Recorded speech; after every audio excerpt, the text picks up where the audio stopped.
સુરતમાં ફર્નિચરનું કામ બતાવવાનું કહીને અપહરણ, અવાવરૂ જગ્યાએ લઈ જઈને માર મારીને ડિજિટલી લૂંટ ચલાવી। ડિજિટલ કરન્સીના યુગમાં લૂંટારુઓ પણ સ્માર્ટ બની ગયા હોય તેવો કિસ્સો સામે આવ્યો છે। સુરતના કાપોદ્રા પોલીસ સ્ટેશન વિસ્તારમાંથી ફર્નિચરના વેપારીનું અપહરણ કરવામાં આવ્યું હતું। ફર્નિચરનું કામ કરવાનું કહીને કારમાં અવાવરૂ જગ્યાએ લઈ જઈને માર મારવામાં આવ્યો હતો।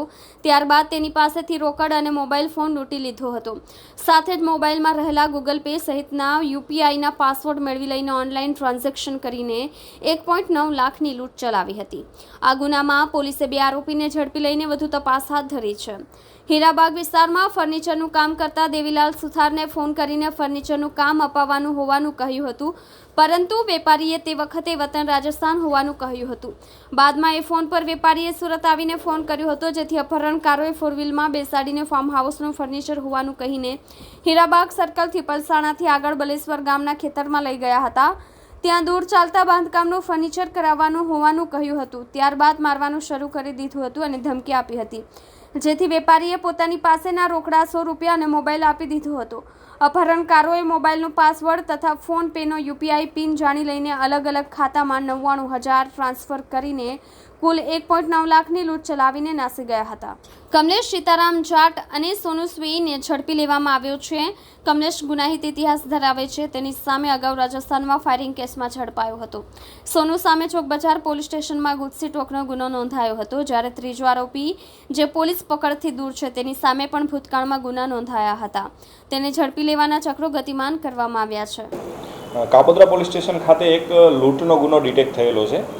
લૂંટના ગુનાની હકીકત એવી છે કે આ કામના ફરિયાદી શ્રી દેવીલાલ સુથાર, જેઓ ફર્નિચર બનાવવાનું કામ કરે છે, તેને આજથી 1 મહિના પહેલાં એક અજાણ્યા મોબાઈલ નંબર ઉપરથી ફોન આવેલો કે ભાઈ અમારે એક ફર્નિચરનું મકાનમાં કામ કરવાનું છે, જેથી તમે આવો। એ સમયે આપણા ગુનાના ફરિયાદી રાજસ્થાન હતા। ત્યારબાદ રાજસ્થાનથી જ્યારે તે પરત આવ્યા ત્યારે જે મોબાઈલ નંબર ઉપરથી ફોન આવેલો એ મોબાઈલ નંબર ઉપર ફોન કરેલો કે ભાઈ જે આપે મને કીધું હતું ફર્નિચરનું કામ કરવાનું છે, તો આપ મને મળો, એમ કરીને જે આપણા ફરિયાદી છે હાલના ગુનાના એ હીરાબાગ પાસે જાય છે। હીરાબાગ પાસે 3 અજાણ્યા માણસો એને મળે છે અને તેની સાથે વાતચીત કરે છે કે ભાઈ આપણે કામરેજ ખાતે એક મકાન બનાવવાનું છે, ત્યાં આગળ જઈએ, ત્યાં આગળ મકાન જોઈ લો, એમ કરીને એને એક ઇનોવા ગાડીમાં ત્યાં આગળ લઈ જાય છે। ત્યાં એક ચાલતી સાઇટમાં દેખાડે છે કે ભાઈ આ મકાનમાં ફર્નિચરનું કામ કરે છે।